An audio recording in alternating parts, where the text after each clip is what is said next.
விநாயகர் சதுர்த்தி ஸ்பெஷலில் விநாயகருக்கு முதல் நைவேத்தியமாக அவல் பஞ்சாமிர்தம் செய்ய போகிறோம். வாங்க அது எப்படி செய்யலான்னு பார்க்கலாம். பஞ்சாமிர்தம் செய்ய 1 கப் வெள்ளை அவல் எடுத்துக்க போகிறோம். அதை நல்லா வாஷ் பண்ணிக்கோங்க. வாஷ் பண்ணிட்டு தண்ணி இல்லாமல் நல்லா ஃபில்ட்ரு பண்ணி இந்த மாதிரி பவுலில் எடுத்து வச்சுக்கோங்க. நெக்ஸ்ட்டு எல்லா பழங்களும் உங்களுக்கு என்னென்ன பழம் வேணுமோ எல்லாத்தையும் போட்டுக்கோங்க. நான் இன்றைக்கி ஆரஞ்சு, வாழைப்பழம், ஆப்பிள், மாதுளை, டேட்ஸ்லாம் போட்டுக்க போகிறோம். அது எல்லாத்தையுமே நல்ல குட்டி குட்டியாக சாப் பண்ணி வச்சுக்க போகிறேன். மாதுளம்பழம், கொய்யாப்பழம், ஆரஞ்சு, செவ்வாழைப்பழம், சாத்துக்குடி,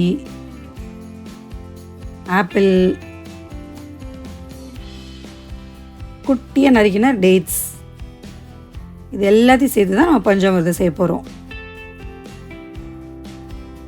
அவல் கொஞ்சம் நல்லாவே ஊறிடுச்சு. ஸோ அதை நல்லா கலந்து விட்டுக்கோங்க, உதிரியாக்கிக்கோங்க. ஃபஸ்ட்டு மாதுளம்பழத்தை ஆட் பண்ண போகிறேன். கொஞ்சம் கொஞ்சமாக ஆட் பண்ணிக்கோங்க, எல்லாத்தையும் மொத்தமாக போட வேணாம். டேட்ஸு, அப்புறம் சாத்துக்குடி கொஞ்சம், அப்புறமா ஆப்பிள், அதுக்கப்புறம் செவ்வாழைப்பழம், இப்போது ஆரஞ்சு, லாஸ்ட்டாக கொய்யாப்பழம் போட்டுக்க போகிறோம். எல்லாமே கொஞ்சம் கொஞ்சம் தான் ஆட் பண்ணியிருக்கேன்.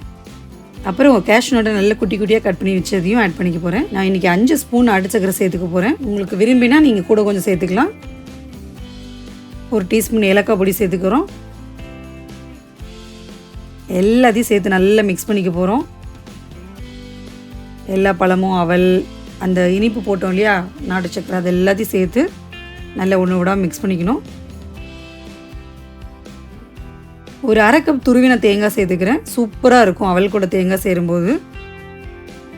சப்போட்டா சேர்த்துக்கலாம், என்ன ஃப்ரூட்ஸ் வச்சுருந்தாலும் ஆட் பண்ணிக்கலாம் அந்த பஞ்சாமிர்தத்தில். ஸோ எல்லாத்தையும் நல்லா மிக்ஸ் பண்ணி வச்சாச்சு. நல்ல பழுத்த பழமாகவே போடுங்க, அப்போ தான் பஞ்சாமிர்தம் இன்னும் கொஞ்சம் ருசியாக இருக்கும். நல்லா மிக்ஸ் பண்ணதுக்கப்புறம் ஃபைனலாக 2 ஸ்பூன் ஹனியை விட்டுக்க போகிறோம். ஹனியை எல்லா ஃப்ரூட்ஸ்லேயும் அந்த அவல்லையும் சேர்த்து நல்லா மிக்ஸ் ஆகிற மாதிரி நல்லா ஊற்றிக்கோங்க. எல்லாத்தையும் சேர்த்து நல்லா மிக்ஸ் பண்ணி விடுங்க, நல்லா ஜூஸியாக கிளம்பும். ஸோ விநாயகருக்கு பிடிச்ச அவல் பஞ்சாமிர்தம் ரெடி ஆயிடுச்சு. இதை முதல் நைவேத்தியமாக நாங்கள் பிள்ளையருக்கு இன்றைக்கி வைக்க போகிறோம். சிம்பிளாக சூப்பராக அழகாக ஒரு ஸ்வீட் பஞ்சாமிர்தம் ரெடி.